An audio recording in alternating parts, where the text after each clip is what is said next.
Hi, my name's Dev and I'm a fourth year medical student at Imperial College London. Welcome to my channel. I make videos about student lifestyle, medicine and tech, and so if any of that interests you, make sure you smash that subscribe button down below. 2020 of all years is the year of everything being digital. We rapidly transitioned from paper note taking to digital note taking in the matter of a few years. And one of the best devices to take notes is the iPad, and with the release of the new iPad and the iPad Air, you're more than ever likely to get one. When it comes to the best note taking app, there's two big dogs in the market, and they are Goodnotes and Notability, and I've taken it upon myself to help you guys choose which one to get. So this is going to be a video comparing the two, Notability versus Goodnotes, and the video will be divided up into the following segments. Section 1, the price. Section 2, the user interface. Section 3, the writing experience. Section 4, my favourite Notability features. Section 5, my favourite Goodnotes features. Section 6, the small mini differences between the two apps. Section 7, cloud backups. And Section 8, my take on it. And so without further ado, let's jump straight into the video. Section 1, pricing. So Goodnotes costs £7.99 or $7.99, whereas Notability costs $8.99 in both pounds and dollars. What's strange though is that Notability has been having a sale for the past year. It looks like it's a limited time offer and it says that it's 25% off. And when my friend bought it, it cost about £11.99. But it's been $8.99 for a very long time, so that's a bit strange. Either way, I don't think the price should make a difference as to what app you should get, because even though it's a few pounds more, over the long run you're going to be using this app for a good few years, so it really doesn't matter, a pound here and there. But what's important to note is that with Goodnotes, everything comes included in the package. It's all, in a standalone app. Whereas with Notability, the price that you pay at the start is only the start. If you want extra customization, any themes, any stickers, or handwriting recognition or search tools, these you have to pay extra for it, and the handwriting and search tool is about £3, which is quite a lot of money compared the fact that everything is included in Goodnotes for £8. So keep in mind that with Notability you're going to be spending a lot more if you want these basic features. Section 2, the user interface. All I can say is that Notability has a very clean user interface. All of your notes are divided up by a divider, then by subject, and then notes within that subject. When you're in the note-taking interface, again, everything is very minimalistic and only contains a few, but important icons. When selecting the pen tool, there is a colour palette available, with loads of pre-selected colours, and if you want to add another colour, you can swipe across and add more presets. You can then select your brush type and brush size, but you can only choose from a few pre-selected brush sizes. The same applies for the highlighter and erase tool. To access your recent notes, you can swipe from the left and everything is available there. You can then choose the paper layout to be either by page and go from side to side, or choose it to be seamless, which makes it a continuous vertical document, which makes note-taking more efficient, and I'll go into more detail about this later on. You can choose from a few different colours and paper types, and you have the most common ones available, like lined and squared, but the selection is very limited. With the text tool, you can choose the font, colour and size that you want, and also pick your 3 favourite ones for easy use. All in all, it's a very simple and easy to learn interface to use. Goodnotes has a very different take on this. It has a more desktop or Mac style layout in the sense that everything is in folders. You can make an endless number of folders to sort out your work the way you want to sort it out. In the note-taking interface, everything is on your screen, unlike in Notability. The different notes you have are open in a tab style layout at the top for easy access, and you generally have a lot more choice available.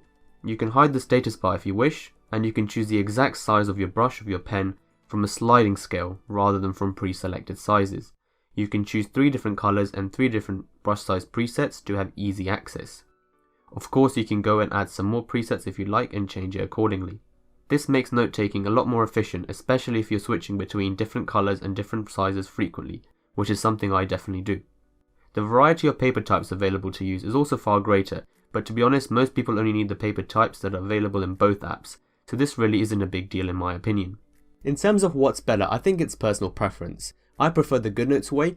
Despite having everything on the screen, it still doesn't appear cluttered to me, and I like having easy access to everything. I just like the choice available. And with the folder layout, I think it makes organization a whole lot easier. For example, if I have like a medicine folder, I can divide that up by year, and then I can divide that up even further into modules, and then divide that up even more if I wanted to. And I can have one folder with all of my PDFs, images, documents, annotated slides all at once, and this is something that you just can't achieve with Notability.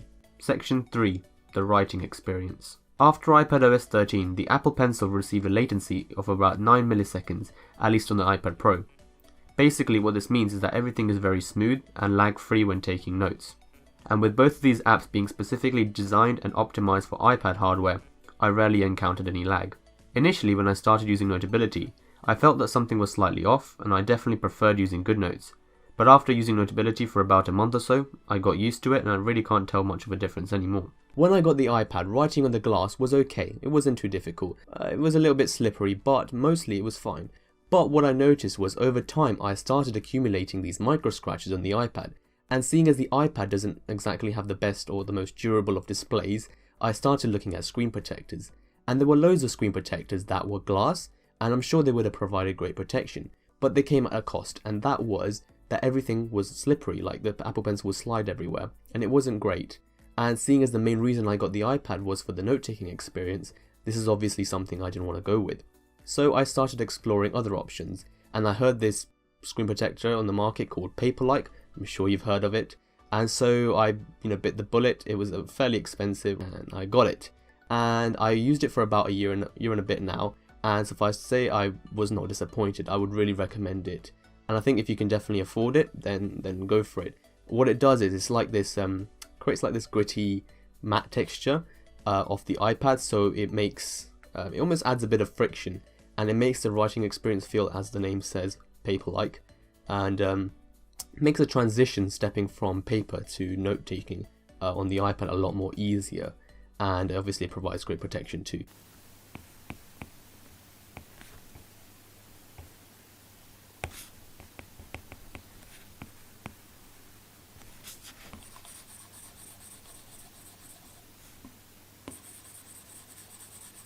I'm not sponsored, by the way, this is a genuine recommendation, but if you guys do want to purchase it, then I do have a link in the description, so you guys can use that if you'd like.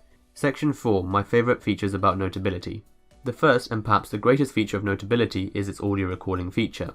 This allows it to record audio while you're taking notes. It syncs up to the time that you wrote something to what was heard in the microphone of the iPad at the exact time.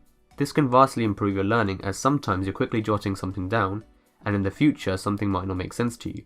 So, if you want a full in-depth explanation, you can go back and listen to exactly what was being said at that time. My second favourite feature is the ability to have a continuous vertical document. Essentially, it's unlimited scrolling, but each page is marked, so you can still divide it up by pages. You don't have to keep adding a new page like you have to do in Goodnotes. And because of this, you can easily move stuff from one page of the document to another page, which is something you can't do in Goodnotes. You have to copy the item and then paste it, which just creates a lot more hassle than it sounds at least. My third favourite feature is that Notability automatically saves drafts. When I make a new document, it titles it according to date and time. Goodnotes, on the other hand, keeps it open as a tab up top, but when you try and shut it, you have to either delete it or save it manually. It's not done automatically for you. The fourth thing is GIFs and stickies. There's a cool little nifty search tool where you can search for GIFs and stickies and then add them directly into the document. This is something that isn't supported in Goodnotes. Section 5, my favourite features for Goodnotes. You can open two different notes at the same time, but the way the two apps go about it is different. Notability opens up the two documents side by side within the same app, but in Goodnotes it uses two separate Goodnotes apps. Both approaches to this are fine if you want to edit two different notes at the same time, but if you want to have two instances of the same note open at the same time, then this is something Notability doesn't do. In Goodnotes you can edit both and the changes will be reflected on both the notes. It's really useful when you want to access two different pages of the same document, especially when it's a really long document and you don't want to keep scrolling between the two, as it's very time consuming. The second thing I like about Goodnotes is the tracing feature. I'm a visual learner and I like pretty drawings, but I can't draw, so I like to trace diagrams and pretend like they're my own. When you import an image, you can easily trace over it to get a clean line drawing and then colour it in. And when you're done, you can just delete the picture underneath and it looks like you drew the image. In Notability, the text attaches itself to the image and you can't separate it, so when you go to delete the image, everything is gone. The next feature I love is the search functionality. First of all, it's free, and I don't have to pay £3 in order to search my notes like I would have to do in Notability. The search tool is powerful, and it searches through both text and handwritten notes. You can go to the main screen and search through all your notes, or if you want to search within the document, you can go here and search it there. It even shows you the context surrounding the text, so you know exactly what you're looking at. The next cool feature of Goodnotes is its collaboration function. This came in a fairly recent update, and you're able to share any Goodnote documents by clicking a couple of buttons, and anyone with a link can then work on the document alongside you in the Goodnotes app. Imagine Google Docs but for Goodnotes. The next feature I like about Goodnotes is that you can import a PDF directly into the document. Let's say you're making notes on a lecture, but there's a document that you want to annotate. You can add this PDF directly into the document that you're currently editing, and then the next page will continue as your regular document. In Notability, you have to go back to the home screen and then make a new note in which to add the document, which ruins continuity and causes your notes to be segregated. The next thing in Goodnotes is the new flashcard feature. You can make flashcards by choosing the page type as flashcard, and then writing or drawing your question and answer, and then when you click on Study Flashcard, this will then allow you to study those flashcards and select whether it was easy, good, or if you want to see it again. This is a good example of spaced repetition and is always very useful when you're using flashcards. Although it is a very new and experimental feature, but I would love to see where Goodnotes takes it. But keep in mind you have to choose the paper type to be Goodnotes standard for this to work. The final big thing about Goodnotes is the ability to have unlimited folders, which makes file management much better. Organization is just amazing in Goodnotes and it's definitely one of the big reasons that I love it. Section 6. My small mini comparisons. When using the highlighter tool, both apps allow for the highlighter to be straight, but in Notability, you have to hold down the highlighter and then it straightens out.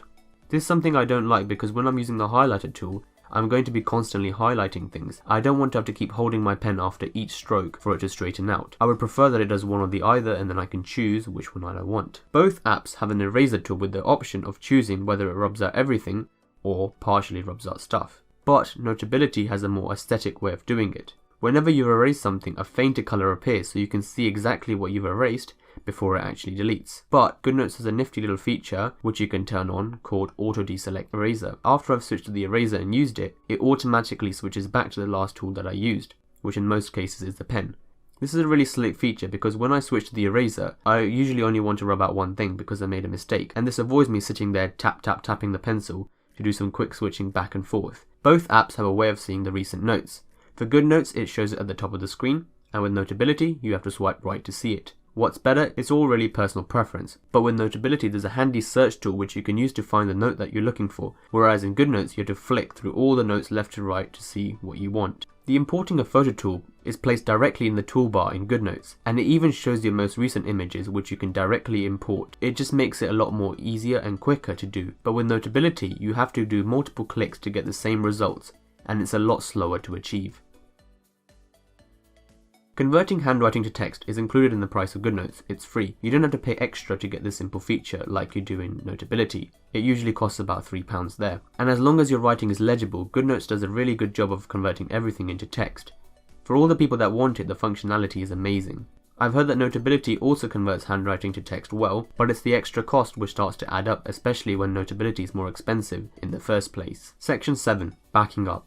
Both apps support auto backup, and they both offer the main cloud storage services that you want to use. Goodnotes has support for iCloud, Dropbox, Google Drive, and OneDrive, whereas Notability has support for all the ones I mentioned before, in addition to Box and WebDAV, whatever those last two mean. Section 8. My take on it. Both of these apps used to be very different in the past, but over time they've become closer than ever in terms of feature set.